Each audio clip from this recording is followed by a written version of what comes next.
चलिए आज बात करते हैं, अगर अपनी लाइफ को आप कुछ चेंज चाहते हैं, बेटरमेंट चाहते हैं, इवॉल्व होना चाहते हैं, तो उसके लिए एक बहुत शानदार थ्योरी होती है जिसे कहते हैं convection theory for change and evolution. Convection theory for change and evolution. ये कन्वेक्शन क्या होता है?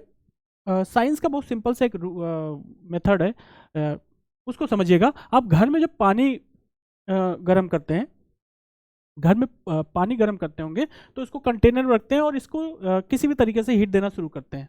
तो कन्वेक्शन मीन्स होता है कि हीट का ट्रांसफर, एक मेथड है हीट का ट्रांसफर करने का, वो है कन्वेक्शन। तो जब आप हीट देना शुरू करते हो तो लिक्विड के जो मॉलिक्यूल सीधे कांटेक्ट में है, लिक्विड के मॉलिक्यूल जो सीधे कांटेक्ट में है किसके, इस सोर्स के कांटेक्ट में है, उसको तुरंत हीट मिलना शुरू हो जाती है। ऐसे मतलब जो मॉलिक्यूल्स इस सोर्स के क्लोज में है उनको हीट मिलना शुरू हो जाती है। और हमको पता है कि जब हीट मिलती है तो डेंसिटी डाउन होती है, कम होना शुरू हो जाती है। तो जैसे जैसे हीट मिलता है ये मॉलिक्यूल की डेंसिटी कम होना शुरू हो जाती है, और एक टाइम ऐसा आता है कि इसकी डेंसिटी इतना कम हो जाती है कि ऊपर वाले मॉलिक्यूल इसको रिप्लेस कर देता है। ऐसे मतलब क्या होता है, ये जिसकी डेंसिटी कम हो गई यहाँ चला जाता है, हायर डेंसिटी वाला यहाँ आ जाता है। फिर क्या होता है, उसको हीट मिलना शुरू होता है जो अभी अभी आया है रिप्लेस करके, फिर उसको हीट मिलती है तो वो क्या करेगा, वो भी रिप्लेस होगा। ऐसे रिप्लेसमेंट चलता रहता है, ऐसे पूरा रिप्लेसमेंट चलता रहता है। और एक ऐसा टाइम आता है कि जितना लिक्विड है पूरा वो हायर टेम्परेचर पे आ जाता है। तो इसे कहते हैं convection of heat transfer. Convection के थ्रू हीट का ट्रांसफर कैसे हो रहा है, सोर्स के क्लोज में जो मॉलिक्यूल्स होते हैं उनको एनर्जी मिलती है, उनकी डेंसिटी कम होती है, वहां से रिप्लेस हो जाते हैं, हायर लार्जर डेंसिटी वाले मॉलिक्यूल यहाँ आते हैं, उनको रिप्लेस करके इस तरह पूरा मॉलिक्यूल हायर टेम्परेचर पे आ जाता है। Exactly same is happening in the universe, एकदम सेम चीज यूनिवर्स में हो रहा है। यूनिवर्स में क्या है, यूनिवर्सल सिस्टम, पूरे सिस्टम को समझिए। यूनिवर्सल सिस्टम में क्या है, इंडिविजुअलिस्ट सिस्टम और वर्ल्ड सिस्टम है। क्या होता है, इंडिविजुअल जो है, जो हमारे इंडिविजुअल हैं, इंडिविजुअल में क्या होता है, अगर वो उनके पास कुछ रिसोर्सेज आ गए और वो ग्रो कर गए, बहुत तगड़े से ग्रो कर गए, तो जब यहाँ पे ग्रो करते हैं तो जैसे इसकी डेंसिटी कम होती है, जैसे इनकी डेंसिटी कम हो जाती है वहां से रिप्लेस होते हैं, वैसे जो इंडिविजुअल लोग हैं, जो पर्सन है दुनिया में, उनको जब रिसोर्सेज ज़्यादा मिलने लगते हैं, इवॉल्व होना शुरू हो जाते हैं, तो एक टाइम ऐसा आता है कि उनकी स्ट्रगलिंग पावर ही कम होने लगती है, उनको सर्वाइवल पावर कम होने लगती है। इसलिए क्या होता है कि दूसरे लोग जिनके survival power, struggling power, work करने की हैबिट बढ़ने लगती है, वो क्या करते हैं, इनको रिप्लेस कर देते हैं। इस तरह से रिप्लेसमेंट चलता रहता है, पूरा यूनिवर्स में भी रिप्लेसमेंट चल रहा है कि देखिए एक बंदा बहुत ऊपर गया, वो रिप्लेस हो गया, कोई बंदा उसको रिप्लेस किया, इस तरह पूरा रिप्लेसमेंट चल रहा है। आप थोड़ा सा ऑब्जर्व करिए पूरे वर्ल्ड को, तो जो पहले राजा महाराजाओं को भी अवेलेबल नहीं था वो चीजें, आज नॉर्मल आदमी को अवेलेबल है। इसका मतलब जैसे हम लोग हीट देते हैं और पूरा लिक्विड हायर टेम्परेचर पे आ गया, वैसे हमारा यूनिवर्स भी इवॉल्व कर रहा है कि जो नॉर्मली राजाओं महाराजाओं को मिला करता था वो आजकल सामान्य आदमी को मिल रहा है। इसका मतलब पूरा यूनिवर्स इवॉल्व कर रहा है और उसकी रिसोर्सेज और रिचनेस बढ़ रही है धीरे धीरे। इसको थोड़ा सा और डिटेल में समझते हैं कि ऐसा कैसे किया जाता है, कैसे होता है। अगर आप देखें तो पूरा वर्ल्ड सिस्टम हमारा हमेशा जब से दुनिया बनी हुई है लोएस्ट से लेके हाईएस्ट स्पेक्ट्रम में बना हुआ है। मतलब लोएस्ट कैटेगरी के लोग रहे हैं in terms of materialistic position, कि उनके पास कुछ लोग ऐसे हैं जिनके पास कुछ नहीं है, और कुछ लोग ऐसे हैं उनके पास सब कुछ है, मटेरियलिस्टिक फॉर्म में की बात किया जा रहा है। तो एक रेंज हमेशा रही है। जब जंगल हुआ करते थे, कबीले हुआ करते थे, तो वहां पे भी कबीलों में भी जब कुछ नहीं था तो एक कोई सरदार बन जाता था और बाकी लोग उसके नौकर बन जाया करते थे, वहां भी स्पेक्ट्रम बनता था। ये हरदम होता रहा है कि वर्ल्ड हमेशा एक स्पेक्ट्रम में बढ़ जाता है, lowest to highest, lowest level वाले और हाईएस्ट लेवल का पूरा स्पेक्ट्रम रेंज बनती है। अभी बनती जो है इसको थोड़ा सा और समझते हैं कि जो लोएस्ट लेवल का बंदा है जिसकी मटेरियलिस्टिक पोजीशन लोएस्ट लेवल पे है, और एक हाईएस्ट बंदा है जिसकी मटेरियलिस्टिक पोजीशन बहुत हायर लेवल पे है, उनके ब्रेन में क्या डिफरेंस आता है एक्चुअल में। इनके जैसे यहाँ पे एक स्पेक्ट्रम बन रहा है, वैसे लोएस्ट लेवल और हाईएस्ट लेवल के ब्रेन में भी एक स्पेक्ट्रम बनता है जिसे कहते हैं न्यूरो नॉर्मलसी रेंज। मतलब जो लोएस्ट वाला बंदा होगा उसके ब्रेन में एक न्यूरो नॉर्मलसी रेंज होगी, और जो हाईएस्ट कैटेगरी का बंदा होगा उस पे भी न्यूरो नॉर्मलसी रेंज होगी। इसी की वजह से वो डिफरेंट पोजीशन पे अपनी बनाए हैं। इनकी अलग न्यूरो नॉर्मलसी रेंज होगी और इसकी अलग न्यूरो नॉर्मलसी रेंज होगी, जिसकी वजह से स्पेक्ट्रम बन रहा है। अगर आप इसको चेंज कर दीजिए तुरंत पोजीशन चेंज हो जाएगी। यही इन्वर्स करता है। इसको थोड़ा सा और डिटेल में समझते हैं कि बनता कैसे है, ये कैसे बनता है, आप पूरा समझिएगा। यूनिवर्सल सिस्टम है, यहाँ पे इंडिविजुअलिस्टिक सिस्टम है, और ये वर्ल्ड सिस्टम है। वर्ल्ड सिस्टम जो है इंडिविजुअलिस्ट सिस्टम को सबसे पहले प्रभावित करता है, इफेक्ट डालता है कि जब आप कोई बच्चा अर्थ पे आता है, किसी घर में पैदा होता है, तो उसके चारों तरफ एक सपोर्ट सिस्टम बनता है इंडिविजुअलिस्टिक सिस्टम में, और उसके न्यूरो नॉर्मलसी रेंज को बनाता है। वो जहाँ पैदा हुआ उसके सपोर्ट सिस्टम, उसके पास जो अवेलेबल है, जो एक्सपोजर है, उसकी वजह से उसके ब्रेन में एक न्यूरो नॉर्मलसी रेंज बन जाएगी, और उसी रेंज में वो बंदा ग्रो करेगा, उसी रेंज में रहेगा। इसका मतलब क्या हुआ, अगर आप इसको समझिएगा थोड़ा और डिटेल में, कि जो इंडिविजुअलिस्ट सिस्टम है, कोई बंदा है वो कहीं पैदा हुआ तो उसको एक फील्ड ऑफ सपोर्ट सिस्टम मिलेगा, उसकी वजह से उसका एक एक्सपोजर होगा, पूरी दुनिया को देखेगा, उसकी वजह से उसको एक रेंज मिल जाएगी, उसके ब्रेन में एक रेंज आ जाएगी जिसे कहते हैं न्यूरो नॉर्मलसी रेंज। अच्छा, दो ही चीजें हैं आदमी में, दो चीजें आप समझते हैं। कोई भी इंडिविजुअल दो तरीके से लाइफ को फील कर रहा है। एक है उस किसी डिस्कम्फर्ट को फील करना, और किसी ड्रीम को फील करना। दो ही काम हो रहा है यहाँ पे, या तो किसी डिस्कम्फर्ट को फीलिंग आ रही है किसी को, या किसी ड्रीम की वजह से उसको अच्छी फीलिंग आ रही है। तो जो बंदा किसी फील्ड ऑफ सपोर्ट सिस्टम में पैदा हुआ, एक्सपोजर की वजह से, एजुकेशन की वजह से, एक्सपीरियंस की वजह से, उस इंडिविजुअलिस्टिक पर्सन के ब्रेन में दो न्यूरो नॉर्मलसी रेंज बन रही है, दो, एक डिस्कम्फर्ट के लिए, एक ड्रीम के लिए। एक न्यूरो नॉर्मलसी रेंज बन रही है डिस्कम्फर्ट के लिए, एक न्यूरो नॉर्मलसी रेंज बन रही है उसके ड्रीम के लिए। एक रेंज बन रही है, मतलब क्या हुआ कि अगर एक बंदा है जो लोएस्ट और हाईएस्ट ये है, मान लो एक बंदा है जिसको लोएस्ट है कि उसको बस दिन भर खाना मिल जाए, बस वो लोएस्ट, अगर इससे नीचे जाएगा तो डिस्कम्फर्ट फील कर जाएगा। मतलब उसको सुबह दोपहर खाना मिल जाए, उससे नीचे ना जाए तो डिस्कम्फर्ट फील नहीं करेगा, अगर उससे नीचे गया तो डिस्कम्फर्ट फील कर जाएगा। लेकिन वही बंदा का अपर हाईएस्ट लेवल ये है कि उसको सुबह दोपहर खाने का मिल जाए, और वो नॉर्मल जगह पे मिल जाए, लेकिन अगर वही खाना उसको 5 स्टार में दे दिया जाए तो डिस्कम्फर्ट फील कर सकता है, हो सकता है डिस्कम्फर्ट फील करने लगे वो। इसका मतलब उसकी रेंज है, लोअर रेंज और हायर रेंज, मतलब वो कहाँ से एक्सपोजर लेके आया है उसके बेस पे उसकी लोएस्ट और हाईएस्ट लेवल बना हुआ है। इसका मतलब वही दोपहर, सुबह दोपहर और शाम का खाना, रात का खाना उसको नॉर्मल जगह जहाँ रोज था, जितना वो देख चुका वहां दोगे तो वो एक अलग तरीका कंफर्ट में रहेगा। लेकिन अगर वही ले जाके कहीं ऐसी जगह दे दो जिसने उसने देखा ही नहीं, कभी फील ही नहीं किया है, तो वो डिस्कम्फर्ट फील करेगा, और डिस्कम्फर्ट फील करने की वजह से फिर वहीं लौटने की कोशिश करेगा जहां पे था। मतलब ब्रेन हमेशा लोएस्ट और हाईएस्ट के बीच में उसको रखने की कोशिश करेगा। अगर उसको आप जबरदस्ती ले जाएंगे भी तो डिस्कम्फर्ट में रहेगा, उसको कंफर्ट फील ही नहीं होगा, फिर लौटा के ले आएगा। उसी तरह उसका ड्रीम भी देखा होगा, उसकी ड्रीम भी लोएस्ट लेवल, मतलब एक लोएस्ट लेवल से नीचे नहीं जाएगा और एक हाईएस्ट लेवल से ऊपर नहीं जाएगा, उससे ज्यादा वो सोच ही नहीं पाएगा, एक्सपोजर उसका हो ही नहीं पाएगा, उसी रेंज में वो वेरी करता रहेगा। अगर आप उसको ले भी जाएगा तो डिस्कम्फर्ट फील करेगा, फिर उसी रेंज में आ जाएगा। तो ये होता है कि हर एक बंदे का न्यूरो नॉर्मलसी रेंज है, वो कहां पैदा हुआ है उसके बेस पर लोएस्ट और हाईएस्ट एक रेंज है। अब सपोज करो कोई बंदा है जिसको मंथली 1 लाख रुपए मिल रहा है, उसके बेस पे अपनी एक न्यूरो नॉर्मलसी रेंज बना हुआ है। अगर उसको सडनली 2 लाख रुपया मिल गया तो जो 1 लाख रुपया एक्स्ट्रा आएगा वो उससे डिस्कम्फर्ट फील करेगा, वो फील नहीं कर पाएगा, वो कंफर्ट में नहीं रहेगा। वो 1 लाख रुपए को किसी तरीके से खर्च कर देगा, कुछ नहीं तो टीवी खरीद लेगा, कुछ नहीं तो रिपेयरिंग करवा लेगा, कुछ ना कुछ करके फिर से उसी रेंज में आ जाएगा। या तो अपने रेंज को बढ़ाए, 2 लाख रुपए पर मंथ के लेवल पे ले आए, तब तो उसको बढ़िया से मैनेज करेगा, अदरवाइज वो फिर वही रेंज में आ जाएगा। इसका मतलब हर एक इंडिविजुअलिस्टिक का डिस्कम्फर्ट और ड्रीम का एक मिनिमम और मैक्सिमम, लोएस्ट और हाईएस्ट एक रेंज बना हुआ है, न्यूरो नॉर्मल से रेंज। इसी बेस पे दुनिया में स्पेक्ट्रम बना हुआ है लोएस्ट और हाईएस्ट। जो लोएस्ट वाला है उस बंदे का न्यूरो नॉर्मल से रेंज बहुत पतला होगा, और जो हाईएस्ट लेवल पे है उसका न्यूरो नॉर्मल से रेंज बहुत हाईएस्ट लेवल का होगा। जितना वो बड़ा होता जाएगा उतना ही बड़ा वो मटेरियलिस्टिक भी में बड़ा होता जाएगा। इसका मतलब अगर इसको और थोड़ा सा देखें तो ये है हमारी, अगर टनल देखा जाए, टनल जैसे जैसे देखिए ये जैसे जैसे ये पतली होती चली जा रही है, ऐसे पतली होती चली जा रही, वो ऐसे पतली होती जा रही, इसका मतलब वो बंदा स्लेवरी की कैटेगरी में जा रहा है, वो गुलामी की कैटेगरी में जा रहा है। उसको खाना, मतलब एक ऐसा हो सकता है कि उसको दिन भर खाना ना मिले तब भी वो डिस्कम्फर्ट गुलाम की तरह बैठा रहेगा।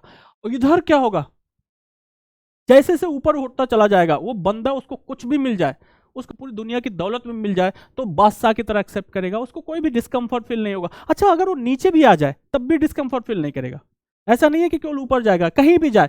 तो आप देखिए जितने लोग बीमार हो जा रहे हैं, जो बीमार लोग हो जा रहे हैं, वो इस कैटेगरी में आ जा रहे हैं। वो क्या हो रहा है कि वो उनकी न्यूरो नॉर्मल से रेंज जो है वो इतना पतली हो जा रही है कि वो थोड़ा भी उस रेंज से बाहर जा रहे हैं तो डिस्कम्फर्ट फील करने की वजह से ब्रेन जो है, ब्रेन का जो प्रोटेक्टिव सेक्शन है वो उनको बचाने के लिए केमिकल रिलीज कर रहा है, वो बीमार कर दे रहा है। तो जितना अगर आप बीमार हैं या परेशान हैं तो इसका मतलब आप क्या हो रहा है, आपका न्यूरो नॉर्मल से रेंज बहुत पतली हो गई है, आप डिस्कम्फर्ट फील कर रहे हैं। जैसे उस बाउंड्री से थोड़ा बाहर जाते हैं आप डिस्कम्फर्ट फील कर जा रहे हैं और प्रॉब्लम में आ जा रहे हैं। तो सबसे पहले अगर आप चाहते हो कि आप लाइफ शानदार हो तो इस रेंज को बढ़ाइए। सबसे पहला काम है कि आप इस रेंज को किसी भी तरीके से बढ़ाइए। ये बढ़ेगा कैसे? बढ़ेगा आपका एक्सपोजर से। जितना ज़्यादा दुनिया आप देखेंगे उतना ही आपका उनके साथ एक्सपोजर होगा। एक्सपोजर जैसे होता है आप नॉर्मल लेन में आ जाएंगे। आप अगर आप 5 स्टार में एक बार बढ़ गए तो अगली बार जाएंगे तो आप डिस्कम्फर्ट फील नहीं करेंगे। और अगर आप दोबारा जाएंगे 3 बार 4 बार जाएंगे तो फिर आपके लिए वो नॉर्मल चीज़ें हो जाएंगी, फिर वो डिस्कम्फर्ट फील नहीं करेंगे, फिर आप भी वैसे ही बिहेव करने लगेंगे। फिर तो आपका रेंज बढ़ता है जब आप एक्सपोजर करते हैं। जितना ज़्यादा एक्सपोजर करेंगे उतना ही ज़्यादा आपका न्यूरो नॉर्मल से रेंज बढ़ेगा, उतना ही आप मटेरियलिस्टिक पोजीशन को बढ़ाते जाएंगे। थोड़ा सा और समझिए, ये रेंज जहां होती है, न्यूरो नॉर्मल सी रेंज जो होती है, अगर आप न्यूरो नॉर्मल सी रेंज में है तो कंफर्ट क्यों फील करते हैं? क्योंकि आपके अंदर एक न्यूरो नेविगेशन सिस्टम बन जाता है। न्यूरो नेविगेशन सिस्टम मतलब कि आपके ब्रेन को पता रहता है कि इस रेंज में काम कैसे किया जाता है। अगर आप रोज एक साधारण घर में खाना खा रहे थे तो ब्रेन को पता है कि ठीक है, पहचानी हुई जगह है। लेकिन अगर आप वही 5 स्टार में चले जाएंगे तो ब्रेन को पता ही नहीं है कि यहाँ पे कैसे रहा जाता है। न्यूरो नेविगेशन सिस्टम मतलब आपका ब्रेन को पता ही नहीं कि यहाँ कैसे रहा जाता है। तो क्या करेगा, डिस्कम्फर्ट फील करवाएगा और ढूंढेगा कि कैसे यहाँ पे मैनेज किया जाए चीज़ों को। अगर नहीं मैनेज कर पाएगा तो लौटा के फिर आपको ले आएगा वहीं पे, क्योंकि उसको पता ही नहीं मैनेज करना। तो जितना ज़्यादा एक्सपोजर लेंगे आप उतना ही आपका न्यूरो नॉर्मल से रेंज बढ़ेगा। रेंज बढ़ेगा तो ब्रेन के पास किसी भी सिचुएशन में नेविगेट मतलब जीवन चलाना, नेविगेशन मतलब चलाना, न्यूरो नेविगेशन सिस्टम उतना बढ़िया होगा और किसी भी सिचुएशन में आप डिस्कम्फर्ट या फील नहीं करेंगे, आप सही बने रहेंगे। इसका मतलब आप जितना ज़्यादा एक्सपोजर लेंगे उतना ही सही चीज़ें आपके सामने अच्छे होने लगेंगे। अब आपको थोड़ा सा देखना है कि अगर आप मान लो, मैंने कहा कि अगर आप इनवर्स सिस्टम है तो आप हमेशा रिप्लेसमेंट चल रहा है। जैसे आप पानी में रहता है कि मॉलिक्यूल हटा वहाँ दूसरा आ गया, ऐसे रिप्लेसमेंट चल रहा है, वैसे यूनिवर्सल सिस्टम में भी रिप्लेसमेंट चल रहा है। आपके अंदर न्यूरो नॉर्मल सी रेंज कैसी है, आपकी न्यूरो नेविगेशन सिस्टम कैसा है, उसके बेस में आप रिप्लेस हो रहे हैं हमेशा। या तो ऊपर जा रहे हैं या तो नीचे जा रहे हैं, रुक नहीं रहे हैं। ध्यान देना, आप रुक नहीं सकते, या तो ऊपर जाएंगे या तो नीचे आएंगे या तो मर ही जाएंगे, खत्म हो जाएंगे। तो आपकी रेंज जैसे बढ़ती है, न्यूरो नॉर्मल सी रेंज बढ़ती है, वैसे आपके ब्रेन की एक्टिव पार्टिसिपेशन बढ़ता जाता है। वो नेविगेशन सिस्टम को बढ़िया से करता है।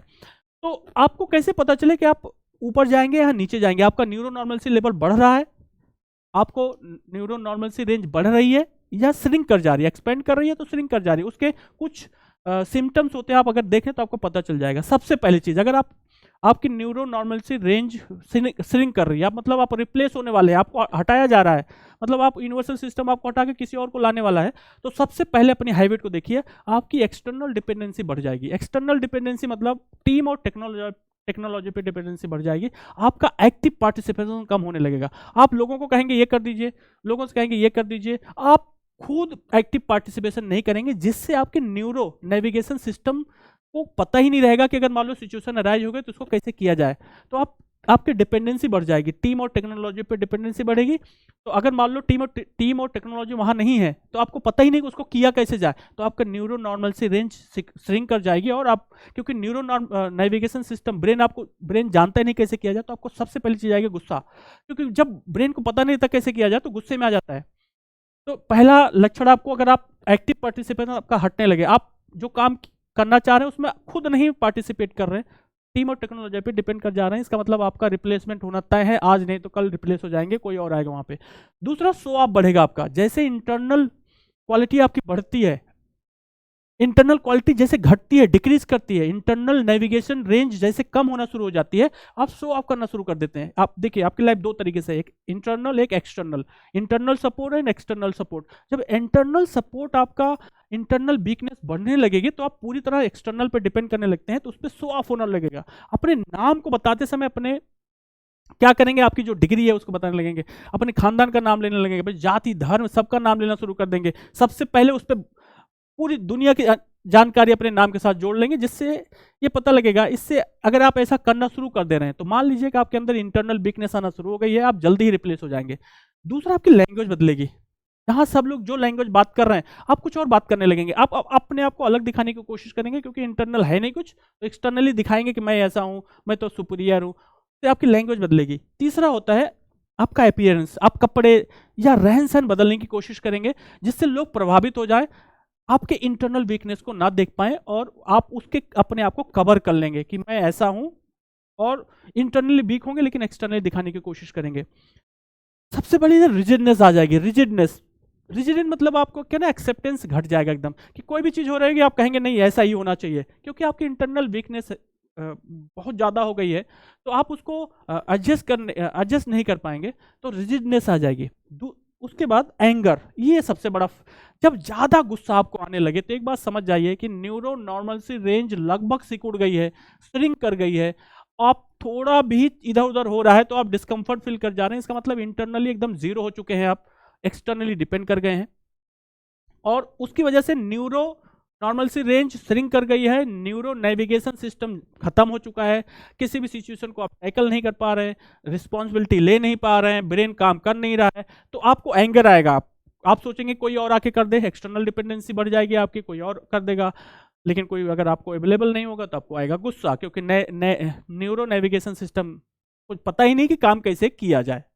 तो ये इतनी चीज़ें आपको अगर होने लगे कि एक्सटर्नल डिपेंडेंसी बढ़ जाए, तो आप बढ़ जाए, रिजिडनेस बढ़ जाए, एंगर बढ़ जाए, तो इसका मतलब आपका टाइम अब रिप्लेस होने का आ गया है, आपकी जगह पे कोई और आ रहा है। अगर आप ये सब संभाल लेते हैं, इसका मतलब आप इवॉल्व कर जाएंगे। अगर ये नहीं संभाल पाते तो आप नीचे जाएंगे, अगर संभाल लेते हैं तो आप ऊपर जाएंगे। ये है पूरा सिस्टम। अगर आप थोड़ा सा समझिए, अगर आप चाहते हैं कि आपका न्यूरो नॉर्मल से रेंज बढ़े, तो सबसे ज़्यादा पहला इफेक्टिव तरीका होता है एक्सपोजर लीजिए। जितना ज़्यादा दुनिया देखेंगे आपको वर्किंग पता चलेगा कि कौन क्या करके कैसे ग्रो कर रहा है, तो आपका न्यूरो नॉर्मल से रेंज बहुत तगड़े से बढ़ेगा, और आप हर सिचुएशन में रहने की सर्वाइबिलिटी आपकी बढ़ जाएगी, कैपेबिलिटी बढ़ जाएगी, तो आपका न्यूरो नॉर्मल से रेंज बढ़ेगा, न्यूरो नेविगेशन सिस्टम बनेगा, और आप बढ़िया फील करेंगे किसी भी सिचुएशन में, चाहे अप जाने में चाहे लो जाने में। आपको कोई भी प्रॉब्लम आएगी नहीं, आप हरदम खुश रहेंगे, जो हो रहा है उसको एक्सेप्ट करेंगे। जब आपकी एक्सेप्टेबिलिटी बढ़ने लगे पॉजिटिव वे में, फील के साथ, अच्छी फील के साथ, आप कोशिश किया, जो आ गया उसको एक्सेप्ट कर लिया। अगर आपका एक्टिव पार्टिसिपेशन हुआ और जो आया आप एक्सेप्ट कर लिया, इसका मतलब बहुत सही है। लेकिन आपका एक्टिव पार्टिसिपेशन हो ही नहीं रहा, और जो आ रहा है तब भी आप एक्सेप्ट कर ले रहे हैं, इसका मतलब आप गुलाम बनने की कगार पे हैं। आपका एक्टिव पार्टिसिपेशन और जो रिजल्ट आया, इसका मतलब आप एम्परर हैं। आपने एक्टिव पार्टिसिपेशन नहीं किया और जो जो आया रिजल्ट, या तो उसको एक्सेप्ट नहीं कर रहे हैं या तो एक्सेप्ट कर रहे हैं, दोनों केस में आप गुलाम के कगार पे जा रहे हैं। तो जैसे अगर इसको बढ़ाना है तो क्या करना होगा, इसको करना क्या होगा, बहुत सिंपल सा तरीका है। जैसे हमारी बॉडी है, बॉडी में जब कभी कोई सेल डैमेज हो जाती है तो क्या करती है वो, अगर हम अपने बॉडी को थोड़ा सा रिपेयरिंग सिस्टम देखिए, अपनी बॉडी का रिपेयरिंग सिस्टम देखिए, जब उसका कोई सेल डैमेज हो जाता है तो सबसे पहला काम क्या करता है, वो सेल को ब्लड देना ही बंद कर देता है। ब्लड नहीं देता तो ऑक्सीजन नहीं मिलती, बहुत तेजी से वो सेल डिस्ट्रॉय हो जाती है, और जो नई सेल है उसको ऑक्सीजन देना शुरू हो जाता है। तो दो काम होता है, जो नई सेल है वो जल्दी से ग्रो करती है, बढ़िया से ग्रो करती है, और जो डैमेज सेल होती है वहां से रिप्लेस हो जाती है, इसलिए नई सेल बढ़िया से ग्रो कर जाती है। ऐसे यूनिवर्सल सिस्टम करता है। जब आपके अंदर ये सिस्टम बनने लगता है कि आप एक्सटर्नल डिपेंडेंसी बढ़ने लगी, आपका स्वभाव बढ़ने लगा, रिजिडनेस बढ़ने लगे, एंगर बढ़ने लगा, इसका मतलब आप डैमेज हो गए हैं, यूनिवर्सल सिस्टम में आप डैमेज हो गए, तो आपको वहां से रिप्लेस करेगी और नए को वहां पे ले आएगी, जिससे यूनिवर्सल सिस्टम एनर्जेटिक बना रहे, खुश बना रहे और फ्रेश बना रहे। ये पूरा सिस्टम है। अगर आप चाहते हो कि ये चीज़ें आपके लिए बहुत मतलब आप हमेशा इवॉल्व करते रहें, तो हमेशा एक्सपोजर को बढ़ाइए, ज़्यादा से ज़्यादा एक्सपोजर में रहिए, और जो चीज़ आपको चाहिए उसमें एक्टिव पार्टिसिपेशन करिए। और जो चाहिए उसी पे फोकस करिए, जो नहीं चाहिए उस पर फोकस ही मत करिए, जो चाहिए उस पर पूरी तरह लगा दीजिए फोकस, और आप इवॉल्व कर जाएंगे। Thank you.